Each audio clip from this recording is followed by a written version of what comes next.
Good morning, everyone. I'm Norman Eisen. I'm a senior fellow here at Brookings, and I'm delighted to be with you for the launch of my new book, Overcoming Trumpery.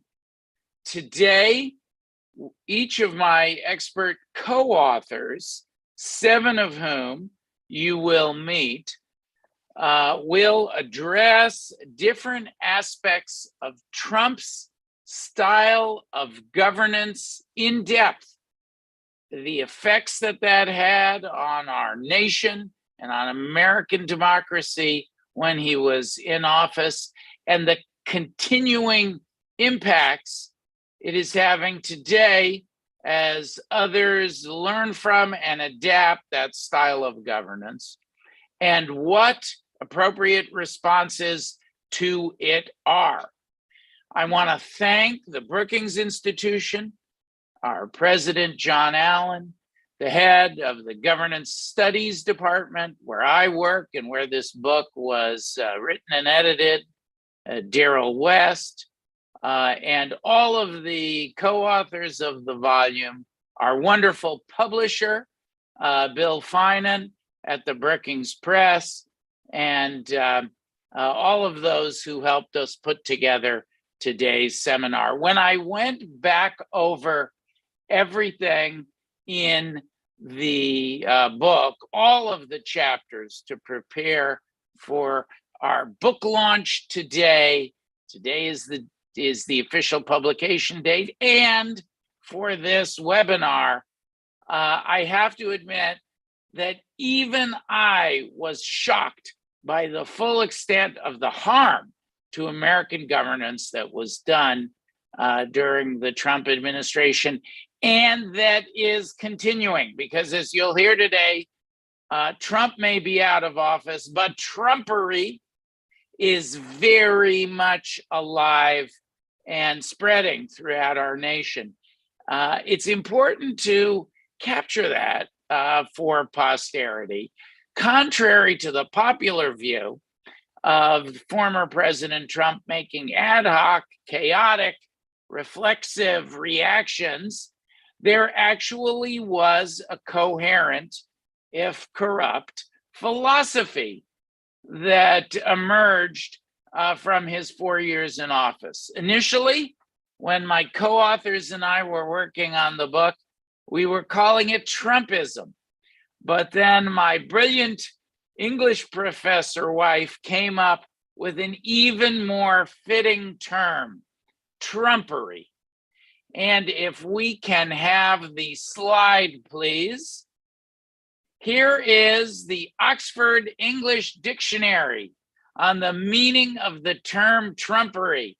As you can see, it has 2 definitions. It dates back to 1578, the first usage, and it is deceit, fraud, imposture, or trickery. And the second definition from Samuel Johnson's dictionary, something of less value than it seems, something of no value, worthless stuff, trash and rubbish. But even trash and rubbish can be very, very dangerous. If enough of it accumulates, you can take down that slide now. Even trash and rubbish can represent a peril, and the same is true with Trumpery. I have extracted, with the help of my co-authors, the following 7 characteristics from the deceitful, fraudulent style of governance that we refer to as Trumpery. I should hasten to add that each of the authors did a deep dive in their area of expertise, as you'll hear from a number of them today.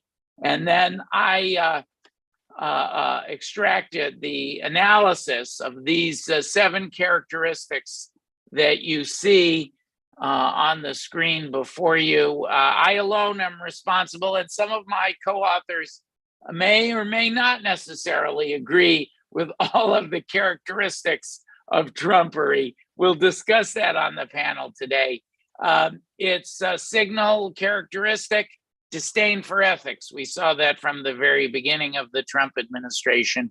Moving to the assault on the rule of law and going through a series of other harms, culminating with the final crescendo of 4 years of Trump, the big lie campaign, and the attack on democracy itself. I argue in the book that that is the logical consequence of this new and distinctly American flavored version of autocracy that we see erupting all over the world. And we can take down that slide, please. So that brings me to why it is so important that we address Trumpery, because even though Donald Trump is no longer in the White House, he is showing every sign of attempting to return, and his imitators are scrambling for the mantle of Trumpery. We see that, for example, in hundreds of pieces of legislation or laws that actually have been enacted, and candidates in congressional, gubernatorial, Secretary of State, and AG races up and down the ballot across the country. It's no secret that Trumpery is running rampant. It takes the form, when it comes to that legislation, for example, of needlessly changing our election rules and making it harder for people to vote, especially people of color. One of the metastasized forms of Trumpery is the new Jim Crow.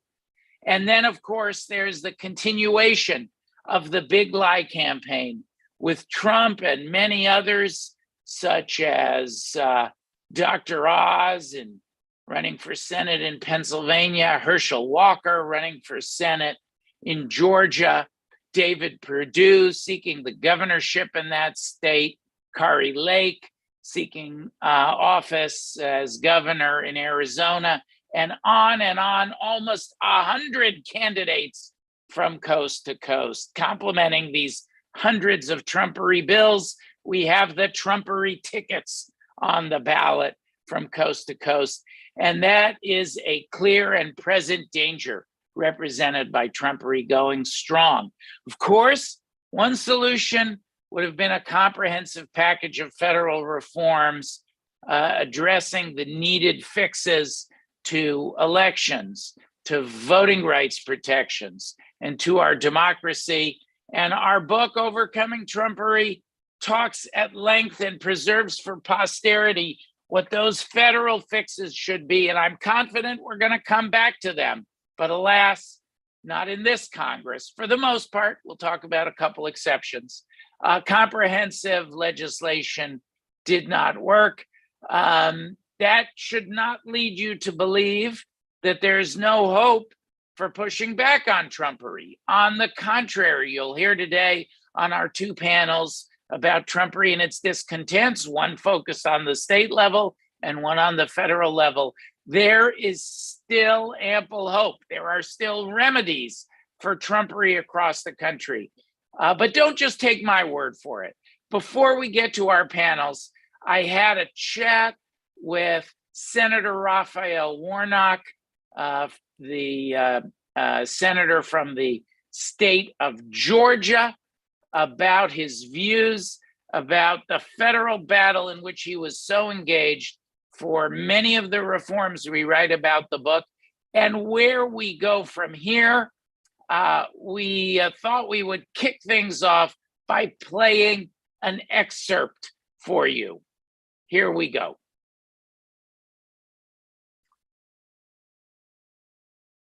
Hey everybody, it's Senator Warnock.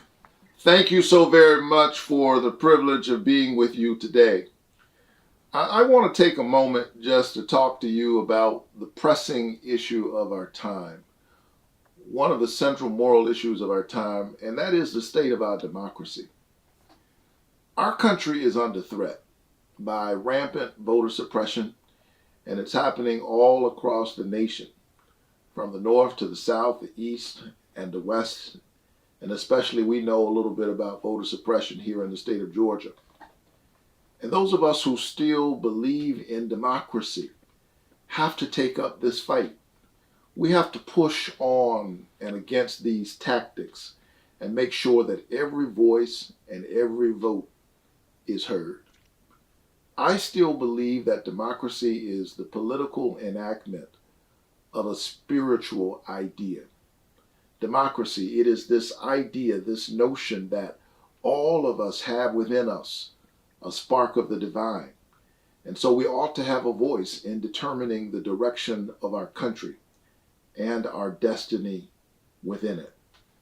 But instead of having voters pick their politicians, there's some politicians who are trying to turn our democracy on its head so that the politicians are cherry picking their voters. And that's why I'm continuing to fight for federal voter protections in the Senate. So, for example, partisan state actors can't just take over local elections or make it illegal to hand out food and water to people who are waiting in lines.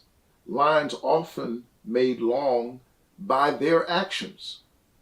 Make no mistake, this is Jim Crow in new clothes, and I won't rest until we protect the right to vote.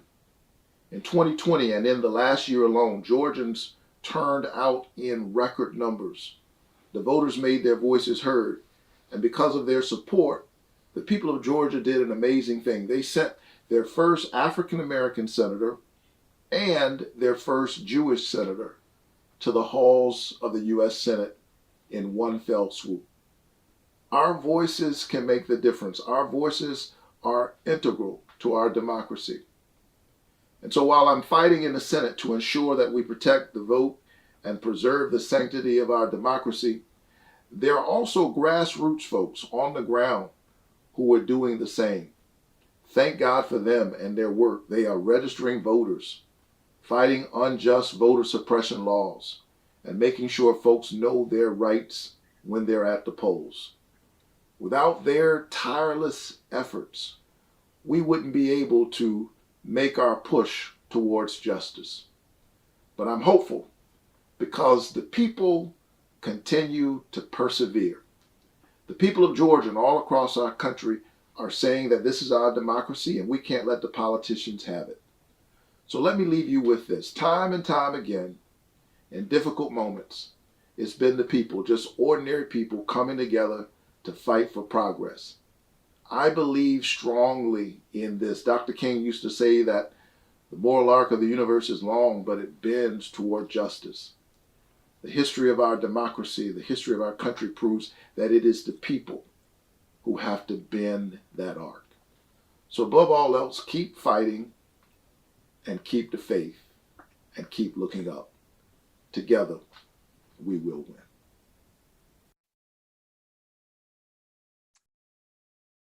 We want to thank Senator Warnock for that message of hope for the future of our democracy and his description of all that is happening at the state level. And that is where we are going to start with our first panel today.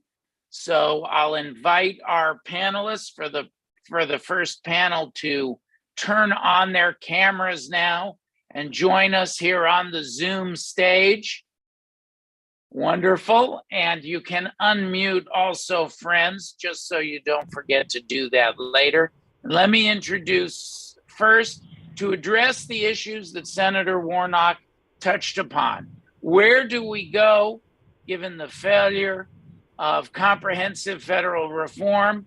As he noted, there's still hope for reform, perhaps for more discrete reforms in Congress if they're real. And we're going to talk about that, and also the ferment of activity at the state level with three of our co-authors who are very active in both dimensions. First, I want to introduce Victoria Bassetti. Victoria, give a wave to everyone.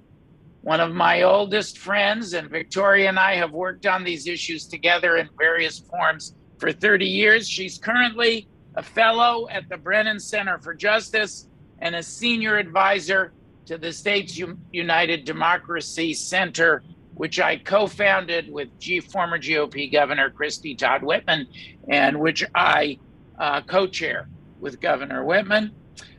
We also have with us Jeff Mandel.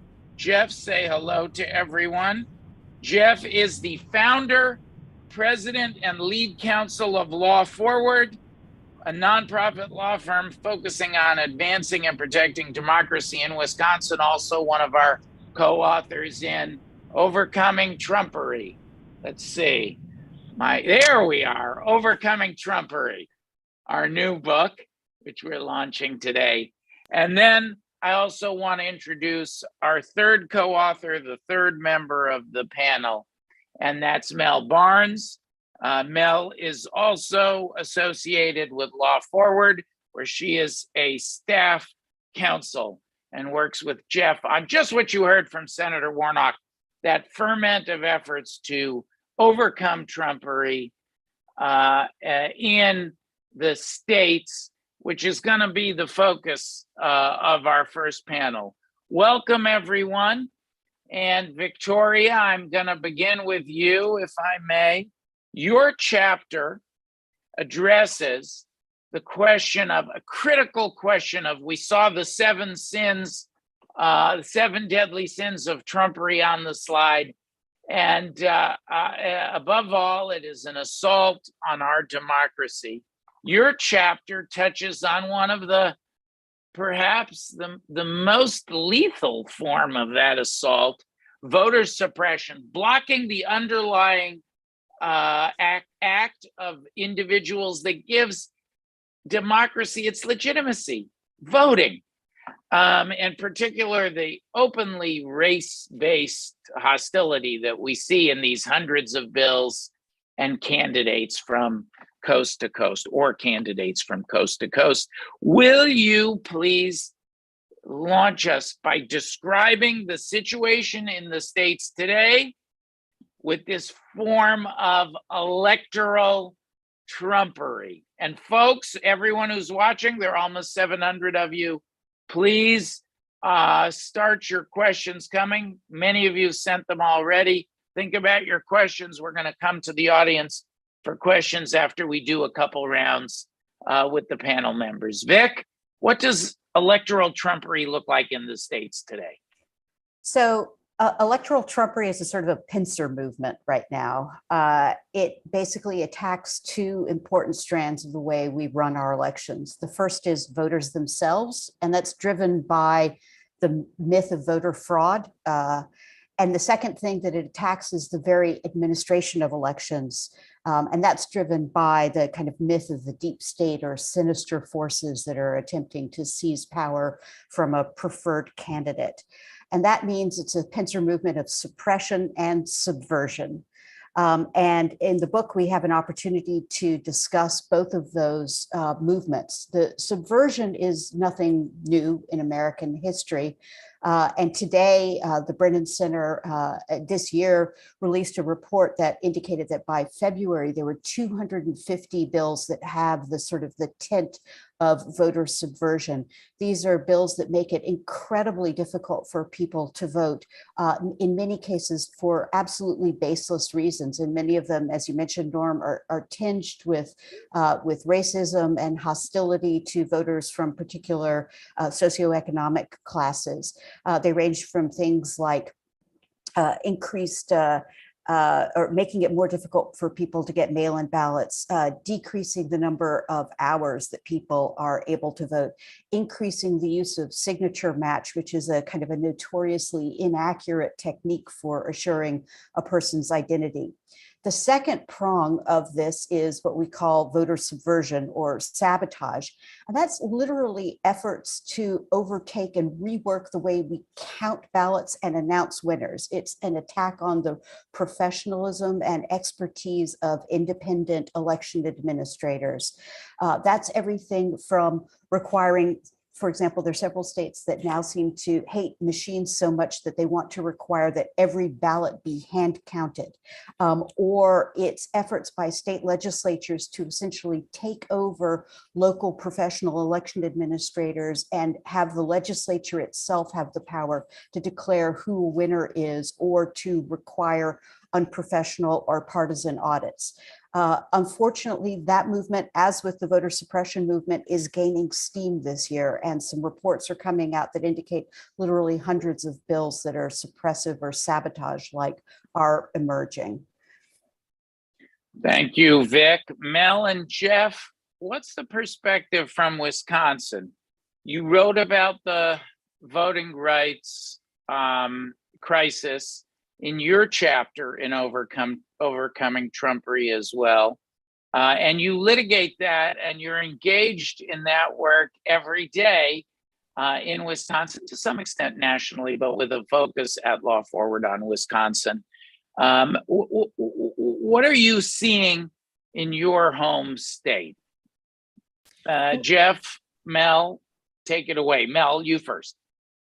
Well, I think Wisconsin offers such a clear example of these national trends, and we certainly have both of what Victoria just categorized these bills as, the suppression and then the subversion and sabotage. We see both of these at work here. So to me, Wisconsin offers such a clear example of why we need federal voting rights legislation and why we can't wait. And this is what we write about in our chapter, right? The need for this and how we can get there. And Wisconsin has had this proud progressive history of being early adopters of things like no excuse absentee voting, expanding the franchise. But what we've seen in the past decade, because really we're early adopters in this way too, is a sharp turn to restricting access to the ballot, making it harder to vote. Wisconsin has one of the most extreme voter ID restrictions in the country. And recently we've seen dozens and dozens and dozens of bills that make it harder to vote absentee, to vote early, to access your polling place, all the way through attempts to undo the results of the 2020 election, even though we're years past it at this point. And these aren't being proposed by the fringe, right? These bills several of them are passing and being vetoed. But as Norm pointed out, it's not just new legislation. A lot of what Jeff and I are doing at Law Forward is litigation, because we've had bad actors in our states trying to reinterpret our existing laws to ban drop boxes, to make it impossible for disabled voters to return a ballot, and to empower politicians to overturn those election results. And I want to underline that we're struggling with the need to create accountability here in the states for kind of the worker bees of Trumpery and the big law and the big lie. Law Forward has been pushing for over a year for accountability for what we call the fraudulent presidential electors in our state. These are 10 individuals who met and purported to cast Wisconsin's 10 votes in the Electoral College for a candidate who lost the election, lost the recount, and failed in every court to undermine the will of Wisconsin's voters. But these fraudulent electors sent off their papers to Congress to be counted on January 6th as if they were Wisconsin's true votes. And while we know this violates Wisconsin's law, there's really a lack of institutional tools and to some extent political will to create accountability for these folks. And that is really dangerous to our elections in that subversion and sabotage sense that Victoria mentioned. So when we write about needing federal legislation that sets a floor and gives us tools in the states to push back against these attacks on democracy, I want you to know it's urgent here in Wisconsin. And even though Law Forward is working hard to turn the tide, we need these new tools. Jeff, what's your view? Well, I think Mel's got it exactly right. And let me just add that there is a real need for comprehensive and contemporary federal standards, because Mel mentioned efforts to use litigation to get rid of drop boxes in Wisconsin. That is happening. It's also, however, litigation to make it impossible for disabled Wisconsinites to return absentee ballots. We have in Wisconsin very clear laws that help people and expressly authorize people who, because of age or disability, need assistance in completing their absentee ballot. We have laws that allow that help. All of a sudden, however, we have bad actors trying to convince the courts that while they can have help completing those ballots, they can't have help returning those ballots. So if they can't put them in the mail themselves, or they can't walk to their local clerk's office and return them themselves, those ballots cannot be counted. These are efforts to overturn decades-old precedent in Wisconsin and to ignore the Americans with Disabilities Act, the Voting Rights Act, and other federal standards. What we need, though, what we're hearing in court is judges who were skeptical of those recitations of standards because they say, well, that was a long time ago. And that was all before Wisconsin changed the way it thought about absentee ballots and voter ID and got all worried about voter fraud. And that's one of the reasons that it would be essential to have more of a federal floor, because we are struggling with not just bad actors who are bringing these cases, but we're struggling with judges who are buying into the big lie. Vic, on the topic of a federal floor, Congress didn't pass the comprehensive federal democracy and election protection legislation that we wanted, and we preserved, in addition to analyzing the nature of Trumpery, its ongoing character, we preserved what a comprehensive federal package should look like. And I, for one, am confident that we are going to return to that. However, we're not going to get that big package that is so badly needed in this Congress. In light of that, is there anything that Congress that could pass and the president could sign that would help with the crisis of electoral trumpery, particularly if we get another, I'll call it an attempted coup, what happened after the 2020 election. If we get another situation like that, is there anything that it might be possible for Congress to do to help the states with a future coup? Yeah, there's a piece of legislation that was enacted in the late 19th century called the Electoral Count Act. And I think, Norm, you recently have written about this and spoken about it in some Washington Post articles. And the Electoral Count Act is essentially what governs the way Congress counts the Electoral College votes. And there's widespread consensus that it is a mess of a piece of legislation. It is notoriously convoluted and difficult to interpret, and its ambiguities essentially drove much of the strategic behavior from the Trumpery, strategic behavior in 2020. That culminated in January 6th. Once again, its ambiguities and complexities are what would likely drive a future coup to the extent that someone wants to use the law to conduct a coup. And as a result, there does seem to be broad bipartisan consensus on reforming and changing the Electoral Count Act.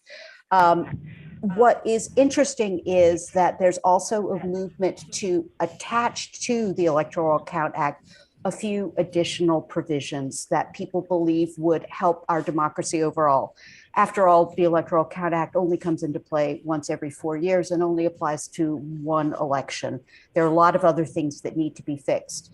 Broadly, there are two buckets of changes or additions to the Electoral Count Act that people are looking at. One is essentially increased funding for election administration. Our election administration is notoriously underfunded. We spend more on Halloween costumes than we do on running our elections.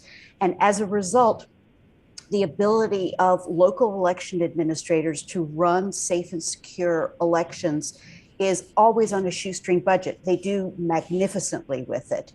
They work overtime. They literally kill themselves in order to be able to do it effectively. If we could get them more money, it would be even more effective and they would be better at it.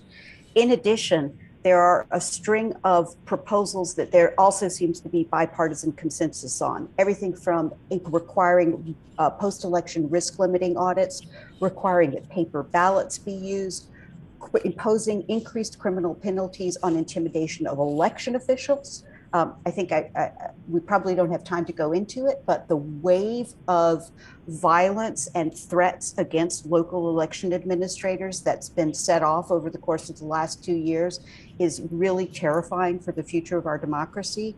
Being able to give them security and being able to impose criminal penalties on people who attempt to intimidate them would be very beneficial to our democratic system. And then there would also be efforts to crack down on deceptive and intimidating practices and disinformation.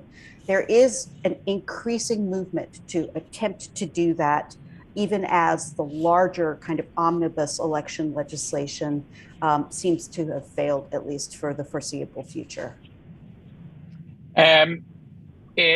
Victoria, would you, and I'll ask Jeff and Mel to chime in as well. Would it be sound policy just, and I'll tip my hand, I've written, feel free to disagree with me, guys.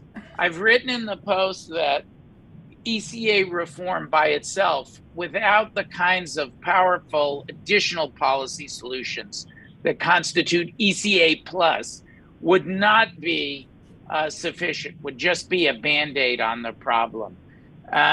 Do you think that view, which is shared by some and vehemently disagreed with by others, is too severe?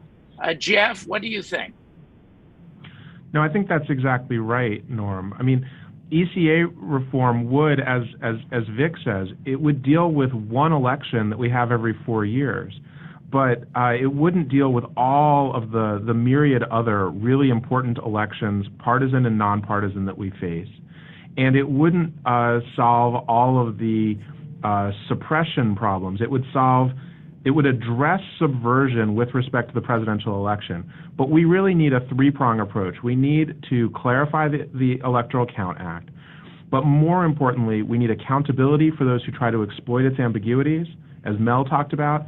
And as you and Vic discussed earlier, we need a comprehensive federal legislation that makes sure that people have fundamental voting rights and that election administration works for people who are voting in this country. Mel, do you have a view on the following?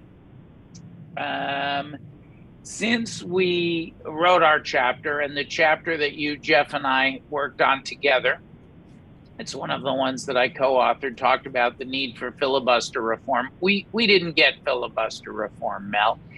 It failed by 2. It could have been done if there were 2 additional votes to support it, but it was not meant to be. It's close, and I believe that the battle was a noble one because the issue will remain on the table.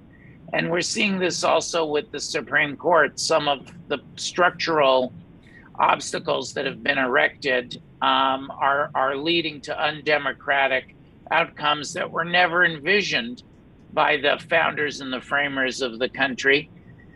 Jeff, you know this too, because we did a deep dive for our chapter. They never thought there would be a 60 person threshold in the Senate as a blockade, requiring supermajority assent, just like they didn't set a number of Supreme Court justices.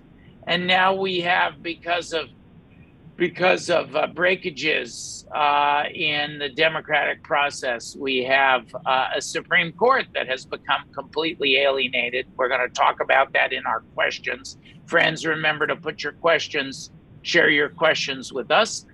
But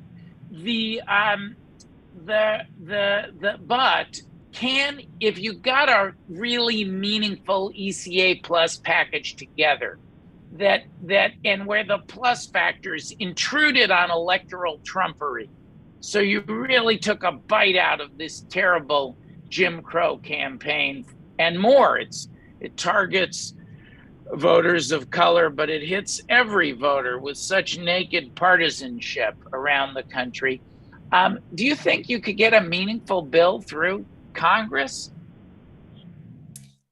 Well, what I'd say is we really can't afford not to, and it has to be the plus in the ECA reform plus, because while we didn't get filibuster reform this time from this Congress, one of the quite frankly depressing parts about this book is how relevant it remains. We haven't found another fix for any of these issues. They're going to continue to undermine our elections and make it hard for us to do what we need to do here in the states.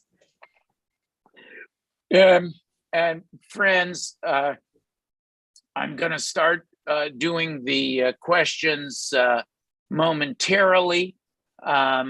And thank you for sending them along. Mel,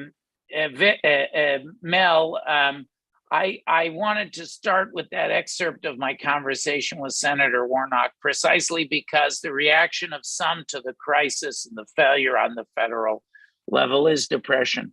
But I think as a policymaker and as a senator, but also as a pastor who has engaged in civil rights battles for his entire life, he makes the point that, look, we all have our emotional reaction, but we have to approach the problem from a posture of hope. And I think in writing Overcoming Trumpery, we didn't call it Trumpery.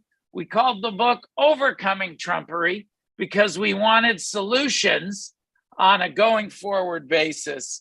And I think certainly when I look at the work that all three of you are doing, your scholarship, but also your work in the field and in the states, I think that is fundamentally hopeful. And Vic, I want to come to you with a question about one of the ways in the states that we may be approaching a moment of overcoming Trumpery.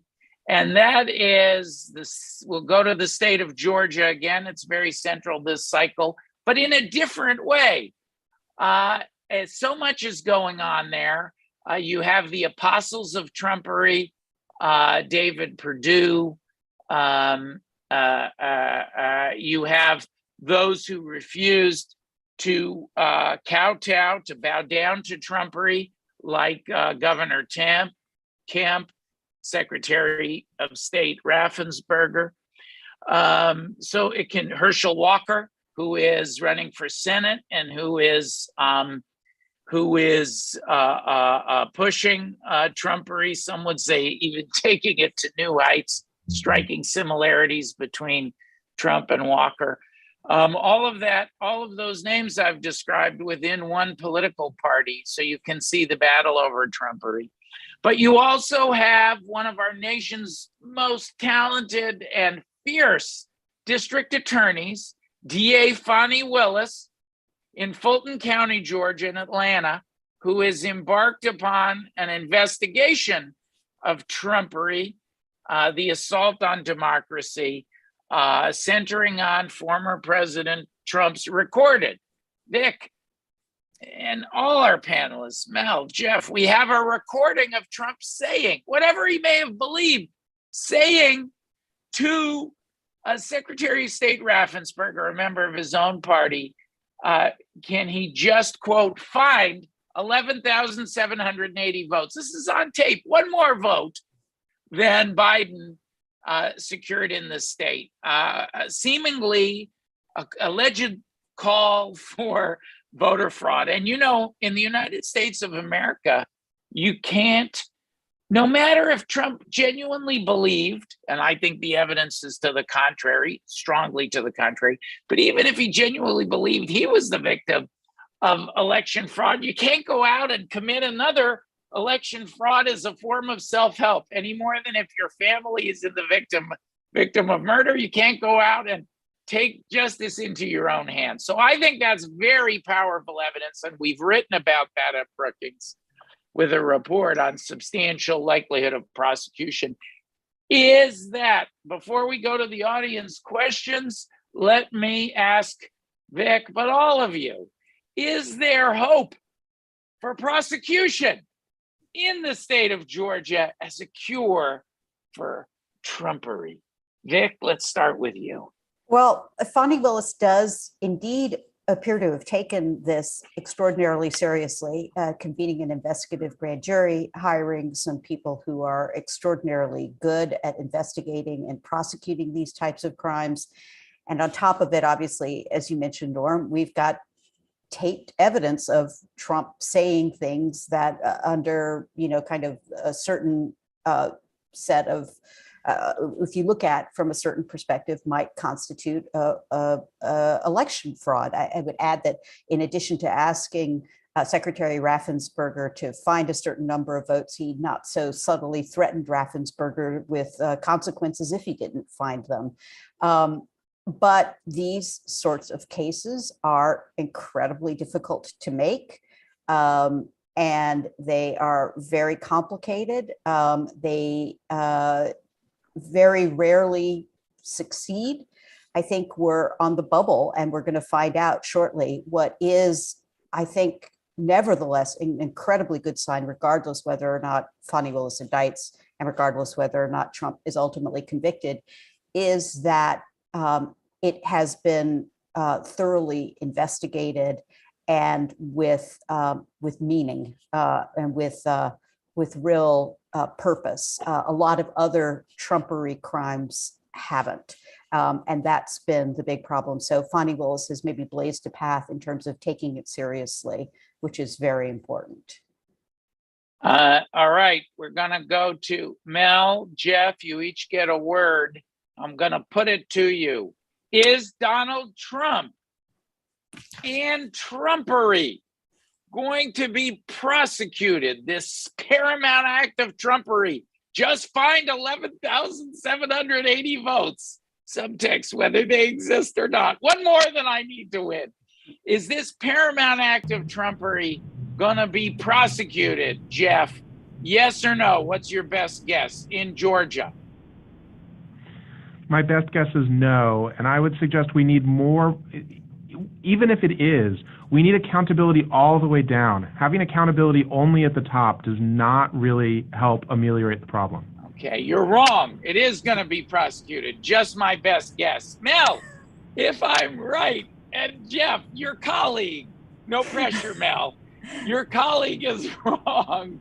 And if it's prosecuted, and if others are included, because we know the DA is going after a broad array of investigation of people in her investigation. We'll see. I suspect if she prosecutes Trump, he won't be alone. But if it is prosecuted, as we say in our Brookings report, there's a substantial likelihood. Do you find the evidence compelling that that crimes were committed in Georgia, just based on your personal reaction to the current, as somebody who does elections every day, to the current state of the evidence? What's your visceral and intellectual reaction to the nature of the proof in Georgia? Yes, I think there's evidence. I think there's evidence. Thank you. I like that answer much better, Jeff. Around the country. But I want to say it's not important to prosecute these people just, to punish them.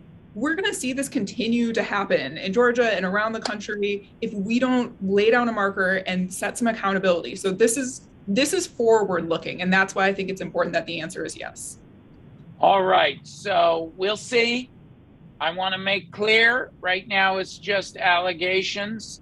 We don't have all the evidence. The decision will be for the prosecutor. This is a prosecutor who took on Atlanta's teachers. Remember, she prosecuted the Atlanta teacher cheating scandal.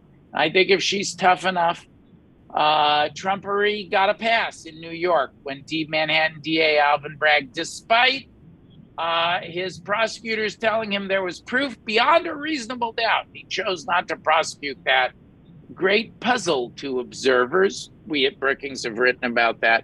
I think there's substantial evidence indicating there may be a prosecution.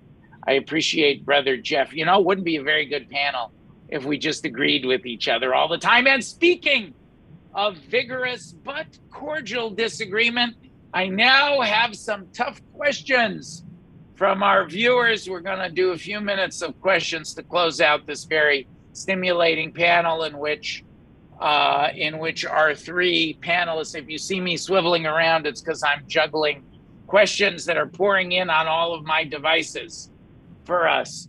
So let's see. The first question is from Ambassador Don Bliss, retired ambassador. He wants to know, Vic, I'm going to come to you. Should we make Election Day a federal holiday and make voting mandatory for qualified voters or provide a tax incentive? Vic, what do you think? Well, so indisputably, yes to the first question, whether or not Election Day should be a federal holiday. The United States is an outlier amongst modern democracies in that it schedules its election day on a working day, on a weekday. It is indisputably a practice in America that makes voting significantly harder and actually deprives a large number of people of a real opportunity to be able to engage in elections.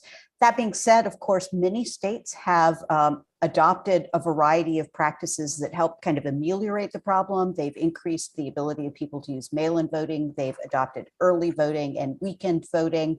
All of those practices are good, but I think on top of it, if we're really serious about our democracy, we should make Election Day a national holiday. As to mandatory voting, the optimistic kind of hopeful part of me says yes. In fact, E.J. Dionne just recently has a fantastic Our Brookings colleague and Yeah. the Washington Post columnist. He's got a book out about this right now that just came out, I think, last month. It's fantastic. It really lays out the case for mandatory voting. It's used in a number of countries. In those countries, it has tended to create more, to generate more moderate candidates who appeal to kind of the broader swath of the electorate. So it kind of decreases radical polarization. And it does absolutely, I think, have a lot of really beneficial effects. I wonder, however, I don't think you can mandate civic virtue. And I think that mandate in a country like this, especially one that doesn't have voting as a national holiday, that the failure to comply with it would fall heavily upon people from lower socioeconomic status and on African-American voters. So I do worry about it, but I think it's an idea that's worth a serious debate.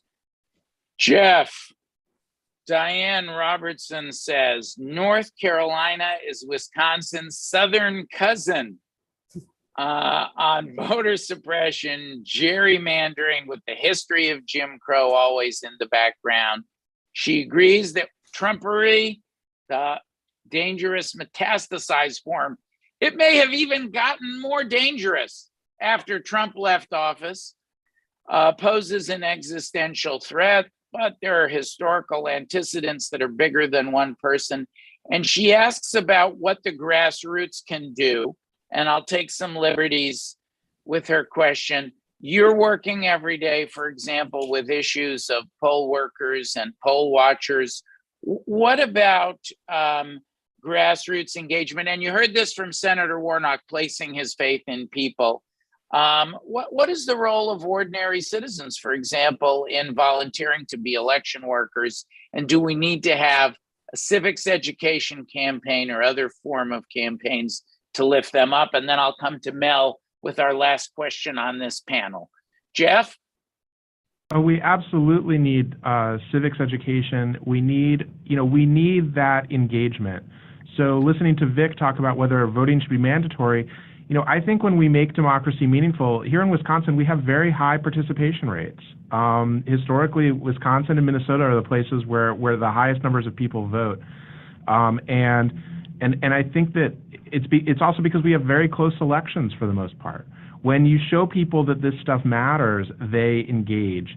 And they'll engage by running for office, they'll engage by volunteering to help promote campaigns and things that they care about, by being poll workers. And a tremendous amount of it really is about education and outreach. Unfortunately, North Carolina and Wisconsin have a great deal in common in respect to the challenges to democracy, not just with Trumpery itself, but with the attempts to undermine by a gerrymandered legislature, attempts to undermine the power of executive statewide offices who, when the legislature doesn't like the will of the voters. We've seen that in both states in the last 3 or 4 years. We face similar challenges, and we're lucky to have people who in states around the country are standing up. There are so many good questions in this feed. Oh, that reminds me. We're going to soon move to our second panel. Let me remind everybody to ask questions for the second panel. Please tweet #overcomingtrumpery or send the question to events@brookings.edu. And if you tweet with #overcomingtrumpery, include @BrookingsGov, BrookingsGov, @BrookingsGov. And one of the good questions that came in on the first panel is from Dr. Sanford Mayer, Mel, and you and I are going to take this last question for our panel. Crystal balls aside, what do you envision for our country if we don't overcome Trumpery? Well, I think that it's certainly possible that it's going to take us a while to overcome Trumpery. I think that, we are going to continue to have to fight this particular set of challenges, certainly for the rest of our lives. But I don't think that there's an option to not overcome Trumpery. One of the most amazing things about our country and our government is our ability to recognize that we need to fix it, that we need to improve it and make it better. And boy, is it a struggle along the way, right? We don't want to be dealing with these issues right now, but I have every confidence that we can fix these things when we all come together and work hard. And it may not be pretty, but we'll get it done. So I think we are going to overcome Trumpery because it's our only option. You definitely got the memo on the message of hope. I will confess that I bring a methodological bias to the questions of overcoming Trumpery, because, and it's why it's one of the parts of the conversation with Senator Warnock that was not on camera, was confessing, and he has that same bias. So I sort of loaded the deck by having an optimist and not a pessimist, and I think it is very important. And of course, I should hasten to add that there is no guarantee that we will overcome Trumpery, that we'll get a robust plus in an ECA plus package on the federal level. After all, we were hopeful, but we saw the failure of comprehensive election reform to help the states on the federal level. There's no guarantee we'll get a sufficient plus package to move ECA through. No guarantee that we'll get the kinds of remedies or results in the state. No guarantee, as Jeff properly points out, that how the evidence will come out. Perhaps Fani Willis will determine the evidence is not sufficient to prosecute Trump. And after all, Alvin Bragg had proof beyond a reasonable doubt and gave him a pass. Utterly inexplicable and wrong in my view. But when you look at the trajectory of American history, and Trumpery, although it has a new name and Trump took it to new heights, it gathers a set of strands. If you look at the 7 deadly sins, we've seen the elements before over the nearly 3 centuries of our existence. We've been in even more dangerous places than we are today, although we're in a dangerous place. And the strengths of the American system, the brilliance of our founders with their separation of powers, and the federal system. So the failure of comprehensive federal reform now means the battle moves to the states. The power of the state leaders. Trumpery was on the ballot in 2020. And bipartisan leaders from both parties rejected it. For example, in those 63 some lawsuits, meritless lawsuits that Trump brought in the effort to have the phony electoral slates go to Congress, in the scheme in Congress to, as Trump's own words, overturn the election, the illegitimate scheme. That failed. So that gives me hope that we'll overcome Trumpery again.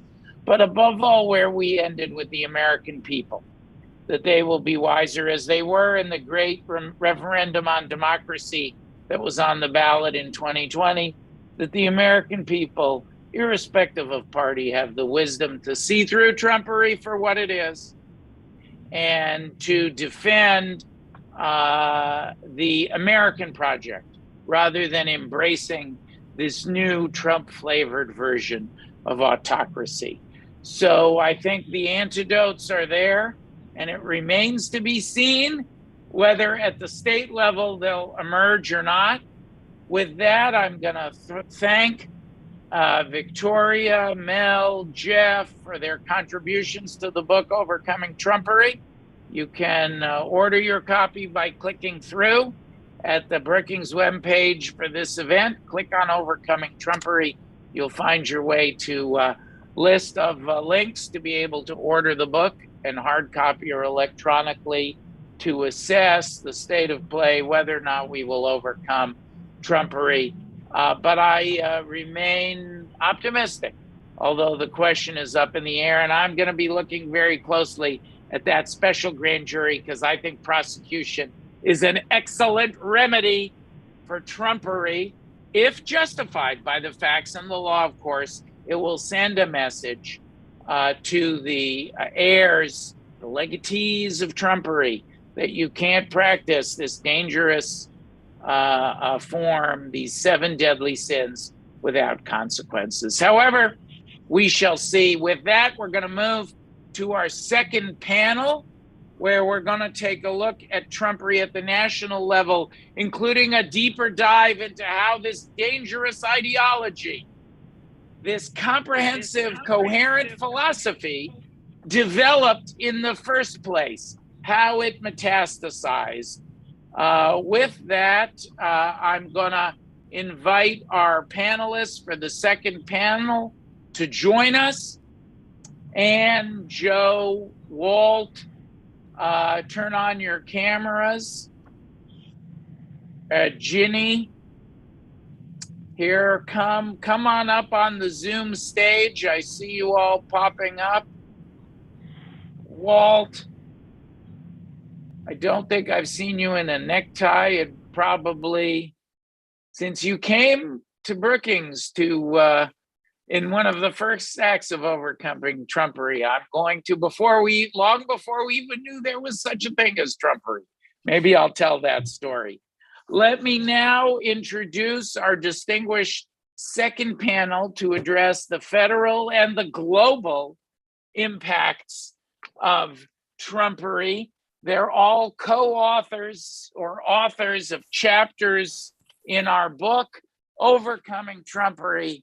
You can click on the link to order your copy, hard copy or electronic, from quality booksellers online or in your neighborhood. We have all the independent booksellers linked on there too, if you're a neighborhood book shopper, as I am. Going around the screen, let me introduce our second panel, which will do our deep dive into the origins of Trumpery and then bring us up to the minute and even peer into our crystal balls into the future of Trumpery at the federal and international level. Joe Foti is the Chief Research Officer of the Open Government Partnership, where he leads the analytics and insights team. And we're going to be asking him for analytics and insights today. Welcome, Joe. Walt Schaub is a Senior Ethics Fellow at the Project on Government Oversight, POGO. He served as the Senate-confirmed Director of the U.S. Office of Government Ethics from January 2013 until July 2017, and we welcome him to the panel. Everyone on this screen is a longtime colleague of mine. So it puts a smile on my face, as with our first panel. I'm lucky to have so many experts among my friends in the field after my own 30 years, and got our top national experts to write chapters for this book. Ginny Cantor is certainly one of those. She was my colleague in the Obama White House. She's currently the Chief Ethics Counsel for CREW, Citizens for Responsibility and Ethics in Washington, which I co-founded. It's a nonpartisan organization dedicated to promoting government ethics and accountability. And she has had a long and additionally distinguished career in many capacities in and outside of government, domestically and internationally. So we'll ask her for some of her perspectives on the international scene as well. And then finally, last but by no means least, Ann Weissman served as Chief Counsel and Chief Freedom of Information Act Counsel for CREW, also, where she was one of our nation's most distinguished, personally, I believe, our most distinguished and continues to be freedom of information litigator at the federal level. And she was previously the executive director of the Campaign for Accountability and was a lawyer at the Department of Justice, where she oversaw the government's freedom of information litigation. So she's seen the world from both sides now. And welcome, panel, to talk about the federal issues. And here we're going to go back to the early origins of Trumpery. Remember, friends, to give us your questions as we go by tweeting at BrookingsGOV and using the hashtag Overcoming Trumpery to ask your questions. And we'll start with you. And we're going to set the historical context. In the book, you wrote about the origins of the modern system of integrity, rule of law, and ethics to control and define the performance of presidents and other government officials after Watergate.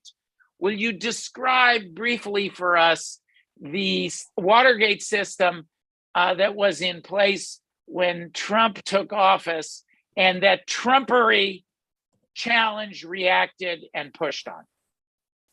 Sure.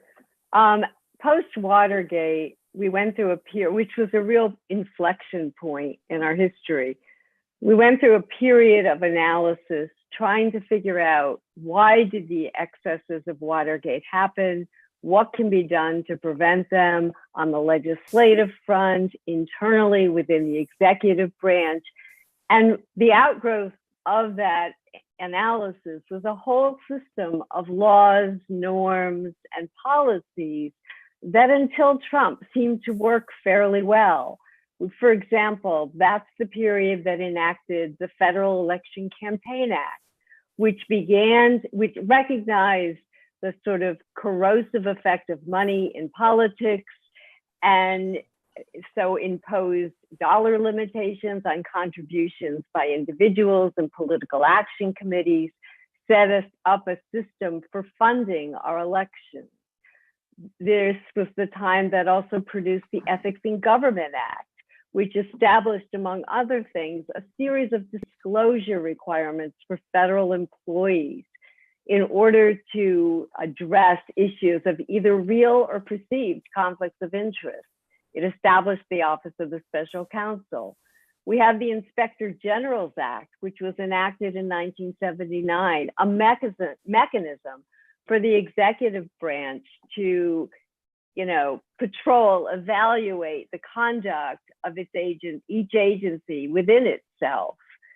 There was key FOIA reform that was enacted after Watergate that tried to strengthen the law, recognizing that this is a statute that's such an effective tool for our citizens, for people to find out what our government is doing and why.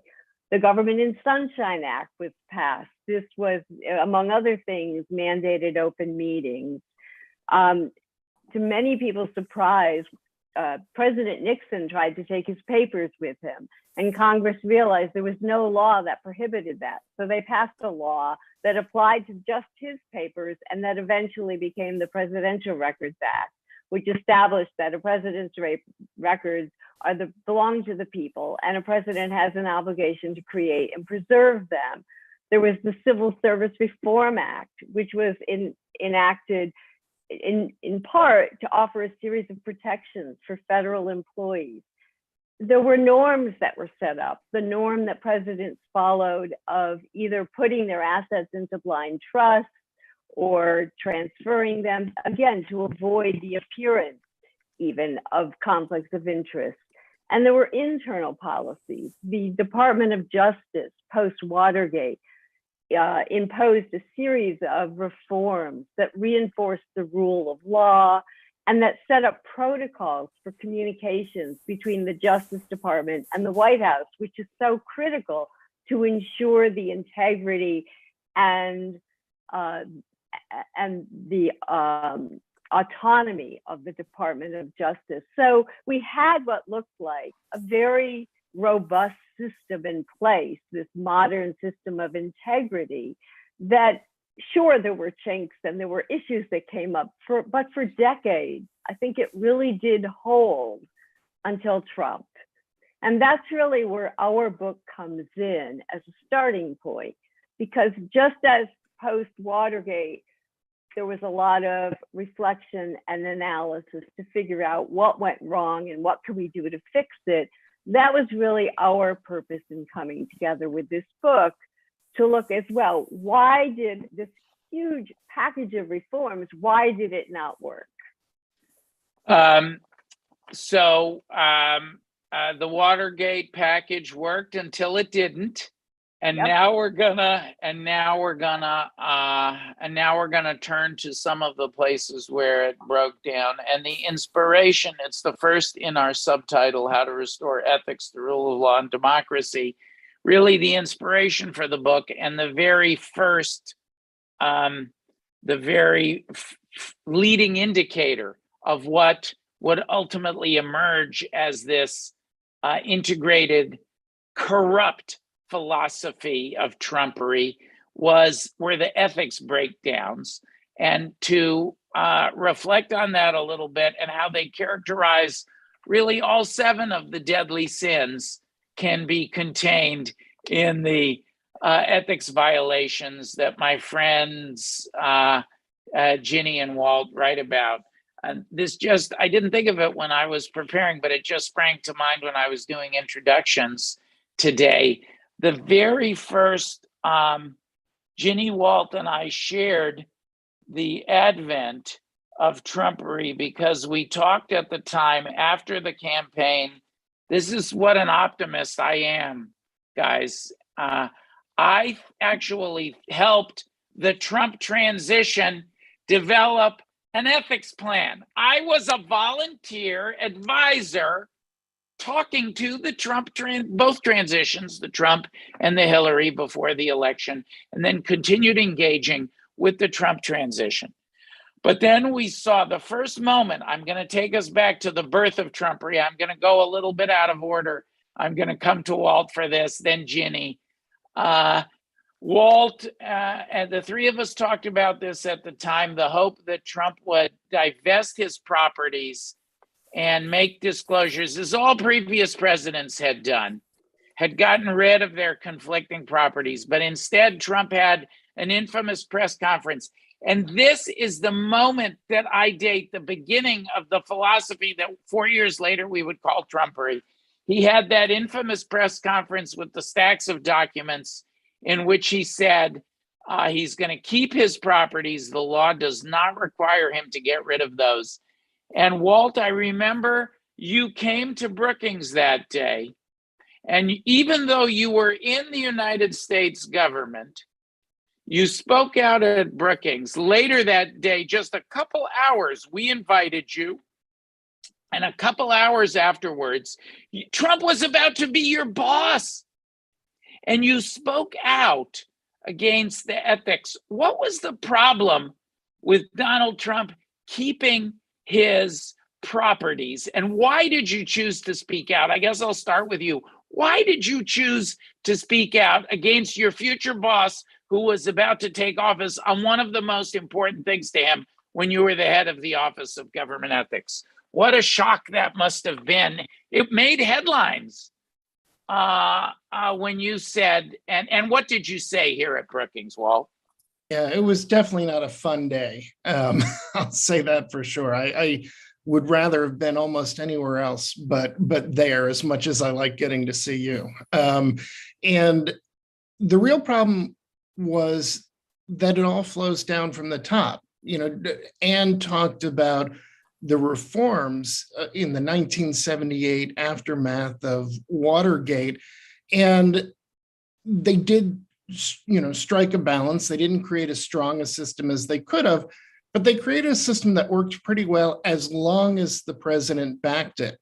And I was leading the Office of Government Ethics at the time, which has, as the world has since learned, virtually no power whatsoever. It can't investigate, it can't hold people accountable, it can't order people to do things, it can give advice, and it can flag problems. But when an agency or an official got out of line, and if we couldn't work it out, OGE had a pipeline directly to the White House. And for a tiny, small agency, it had a disproportionate access to the White House to enlist them in bringing people around.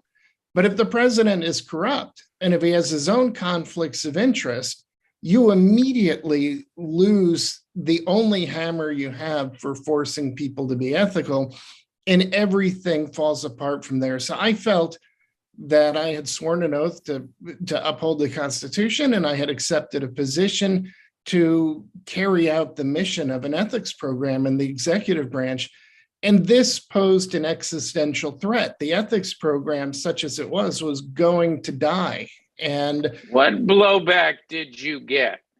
Yeah, I mean, the next day I got a letter from Jason Chaffetz, the chair of the House Oversight Committee, demanding that I come in for a closed door sworn deposition, which is a typical ruse to try to get somebody to say something incorrect and go after them for that, or to release excerpts of a transcript out of context. And so it was an immediate strong escalation. I assumed when I spoke out that I was giving a resignation speech, because I called on the president to divest his conflicting financial interest. And I didn't anticipate that I'd stay. Let me just interject there, because this was really the primary focus of my chapter. And, unfortunately, President Trump rejected the presidential ethical norms by retaining his personal financial interests in more than 500 companies, including the Trump Old Post Office Hotel, which had been leased to him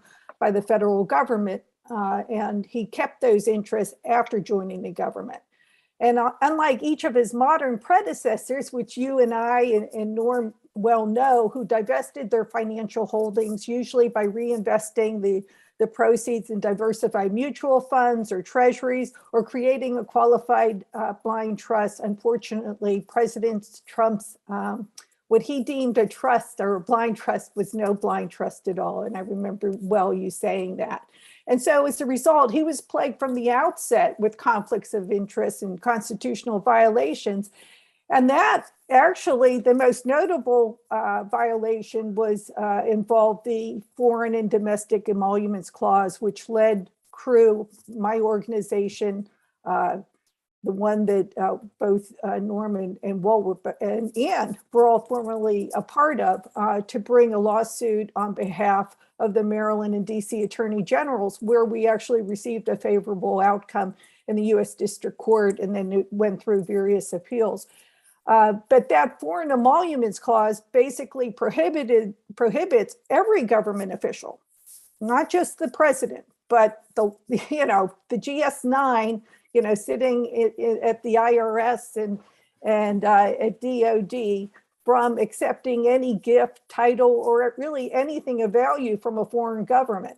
So this, we knew from the outset that it would present a conflict of interest because one of his biggest tenants at Trump Towers was the Chinese-owned Industrial and Commercial Bank of China, where he is estimated to have received more than $5 million from the Trump organization. And the Trump Old Post Office Hotel, I mean, it was just tragic. Right after the election, I remember reading about how they were actually targeting foreign embassies to hold their National Day programs there, including in the Philippine government, and the Kuwaiti government actually held them shortly thereafter. The Trump organization received, I think it's like 66 trademarks, foreign trademarks, mostly from the Chinese. And Ivanka Trump, who with her husband were subsequently appointed as assistants to the president, she herself received, multitudes of trademarks, including for jewelry bags and spa services. The domestic emoluments clause applies solely to the president, and it means that he is not allowed to receive any compensation or emolument, item of value from the federal government or any state government or state or local government beyond his compensation. And so by virtue of retaining his interest in the Old Post Office Hotel, by virtue of receiving payments for hosting White House and State Department events at Mar-a-Lago, including when he hosted the Japanese Shinzo Abe at Mar-a-Lago, the payments he received from the Secret Service when they had, in compensation for room and board, when they were protecting him, all of these led to multitude violations and really set up the lawsuit, which ultimately resulted in it being dismissed by at the Supreme Court level, because by the time it got to the Supreme Court, he had already left government. But we really needed to codify, and we need statutory action to codify the definition that was given to us by Judge Paul Massetti from the U.S. District Court in Maryland, in which he defined emolument as any profit gain or advantage.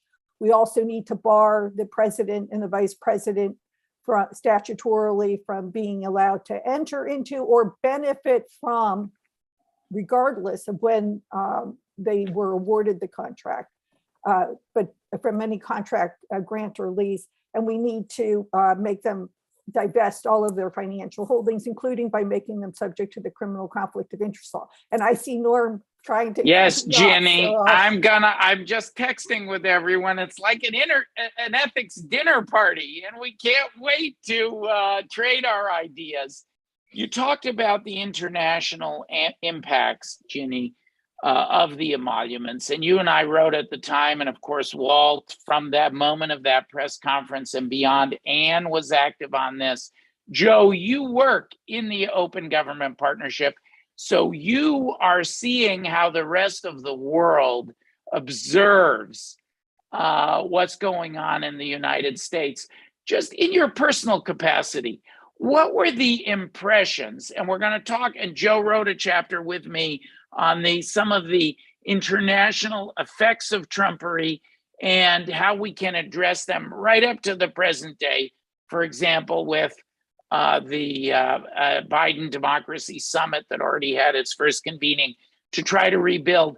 But Joe, how did the rest of the world look at this eruption of alleged corruption and the other 7 deadly sins of autocracy? So many countries are familiar with that around the world in their own or neighboring nations. But in the United States, how did the world see it, Joe? Yeah, thanks, Norm. I think, at the risk of oversimplifying, Trumpery is not a uniquely American phenomenon. How it appears here is going to be unique, but it's a political business model that's increasingly transnational and interdependent across these countries. So we've seen similar things from South Africa, Russia, Philippines, Hungary. I could keep naming all day, unfortunately. So you stoke the fears to win elections. You redirect the state resources to cement your powers. You start neutralizing independent accountability, by which I mean media, government watchdogs, NGOs. Then as we're seeing, unfortunately, even more and more, is undermining elections in any political competition. Then you rake in personal profits, redirect some of those back to the cycle all over again. So how did it look to the world? I think it's good to zoom in on a particular example, a particularly notorious one. And Norm, you're probably the last person I need to remind you that Ukraine was at the center of the first impeachment. And it was the use of state resources, the office of the president, to withhold congressionally given resources to a US ally. And that fits this pattern exactly. And we see that echoing across with Ukraine was people in Ukraine, not all of them, but many of them were reformers in government trying to take this different path, fighting corruption, limiting that. And that was a threat to Putin's model. It was useful for Trump that they were struggling with this issue. And the message at the shakedown that was at the center of that first impeachment trial was a clear signal that the US was ambiguous on what model Ukraine should follow. And so there's really three things that I think people are seeing, and we saw all those in the Trump era, which was we had the outright aggressive subversion of the democracy in some cases and of the elections. And then you saw the retreat of the United States. And even though my colleagues, professionals at USAID and the State Department continued to carry out work in countering corruption and supporting democracy, that loss of US as a model was huge. And people watched that all around the world, and we saw the exact use of phrases like fake news catch fire with leaders on every other continent. And then the big thing where I have the most hope, actually, but where we have a lot of work to do, is the business model and the corruption itself and the financing and money laundering. We used to think of these as domestic issues and that there were corrupt countries and not corrupt countries. And now we know that they're increasingly transnational, right? The West, the US, Canada, UK are some of the biggest destinations for stolen money by these people who are undermining democracy. And they're home to some of the law firms and advertising agencies that are some of the biggest enablers of corruption. So I think moving forward, we're going to need to break the business model. And let me just come in there, because I want to put the business model of Trumpery back up on the screen. And folks, we didn't plan. This is actually a spontaneous conversation that has broken out on this panel. Those are the best kind. Because I want to emphasize Joe's point, but I think it's a point that everybody is making. We started with the disdain for ethics that Walt and Ginny talked about against the backdrop of the Watergate reforms. These are all of the different ways that the system that Anne outlined that had fundamentally held in the United States since the 70s for decades. These are the 7 ways that it was pushed back on. And this is the business model. The first panel, we talked about the big lie campaign, the ultimate explosion at the end of Trump's administration of Trumpery, the attack on democracy itself. But this is the business model that Joe is talking about. And I want to emphasize, we've gone from the 70s to the origins of Trumpery to the present day in Ukraine. But having worked on the first impeachment as counsel, here is the thing that we could equally as well have titled this slide, "The 7 Deadly Sins of Putinism," or the autocracy business model. Maybe I could get 2 additional books out of it with a little bit of extra work. And these are the characteristics. There's a unique American flavor and the evolution getting us from that first announcement of Trump that led Walt to come to Brookings and cry out against, as Ginny put it, the emoluments, to the Ukraine crisis now. Trumpery and Putinism have in common squeezing Ukraine. And I believe that to apply Trumpery now, we've talked so much about domestic, to apply it in the international regime, that Trump's handling without consequences of Ukraine as his own for his personal and political interest, not the public interest, created a permission structure. I believe that Mr. Putin thought that Trump would do his dirty work for him with NATO and otherwise. And the reason we see this squeeze now is because, as we said, the American people voted in a referendum on Trumpery. They rejected it. So Putin took the baton. Trump passed him that tradition of squeezing Ukraine. And Putin is just pursuing, with all of these same traits, these are the 7 deadly sins of Putinism as well. Trump just put an American flavor on them. Catalina, you can take the slide down now. So I want to talk for a little bit about antidotes. We'll go back to the domestic scene about antidotes. You know, it's a very arid legislative landscape. There was a lot of good legislation that was discussed, good policy, I should say, that has previously been discussed, but we saw most things are not going to make it through this Congress. On the federal level, are there any green shoots? Are there any glimmers of hope? We had a big debate about ECA, Electoral Count Act reform, plus a robust package moving through. Before we go to the Q&A from our audience, let me ask all of you, just quickly, I'm going to go around, because we do like to take an optimistic take. I admit I prefer to view things optimistically, despite this very tough federal legislative landscape. Any green shoots, short answers before we get to, you'll have to make your answers much shorter than my rambling questions. And do you see any hope in the FOIA, Freedom of Information, transparency area for Congress actually doing anything in this Congress? Yeah, I'm happy to report that I think there are some very good possibilities here. Right now, there is some bipartisan support for amendments to both the Presidential Records Act and the Federal Records Act. And they may sound like hyper-technical laws, but these are records that preserve our history and make accountability possible. There is also a bipartisan package of reforms to the Freedom of Information Act. Neither one of these amendments have passed yet, but I am hopeful. They are still under discussion. They do have bipartisan and I believe bicameral support.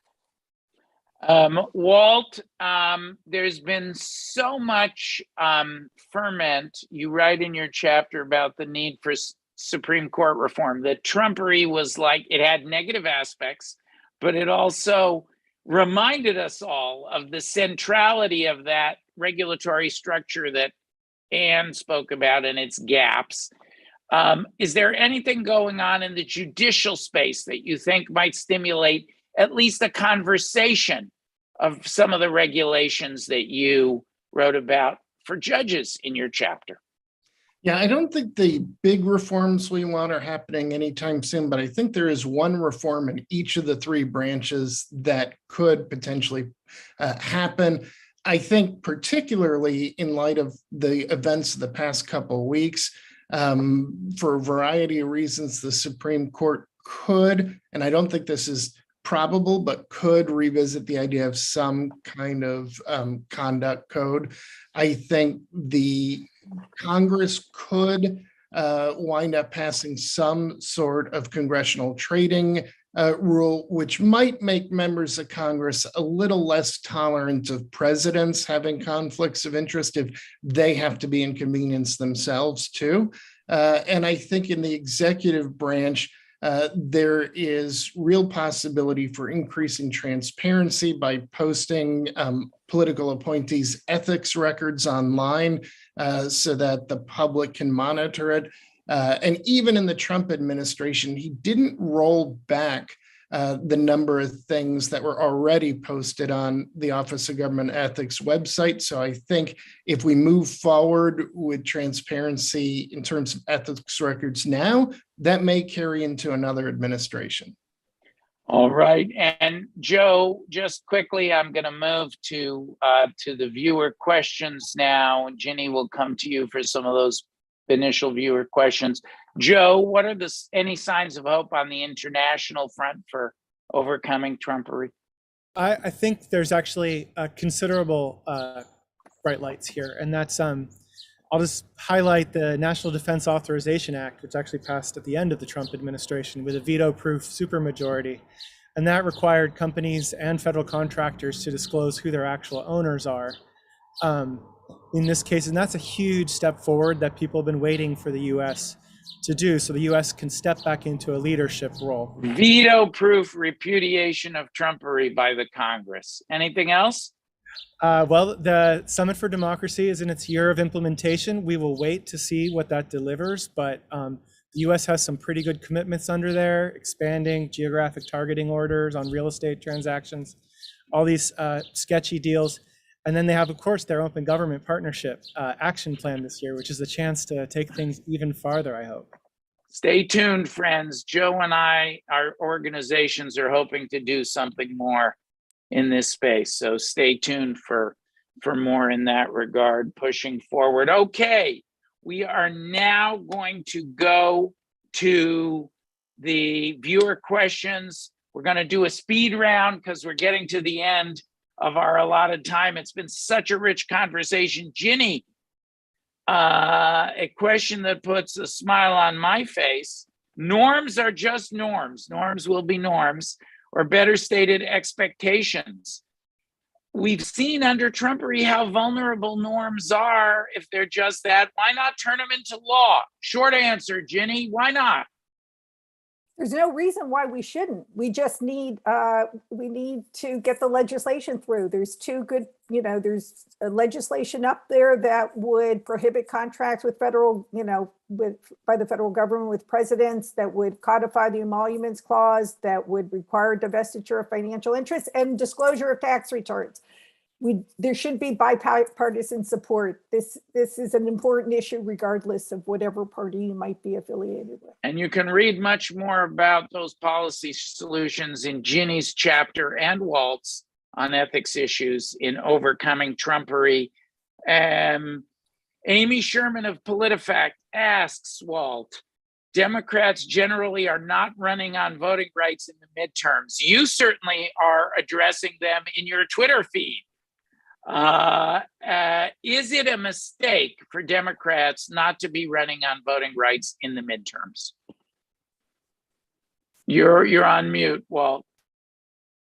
Sorry, I can't really comment coming from Pogo on elections, but I think it's a mistake for both parties to not be advancing voting rights. Voting rights isn't partisan, voter suppression is. And so I think it's in the interest of everybody to defend democracy by fighting for voting rights.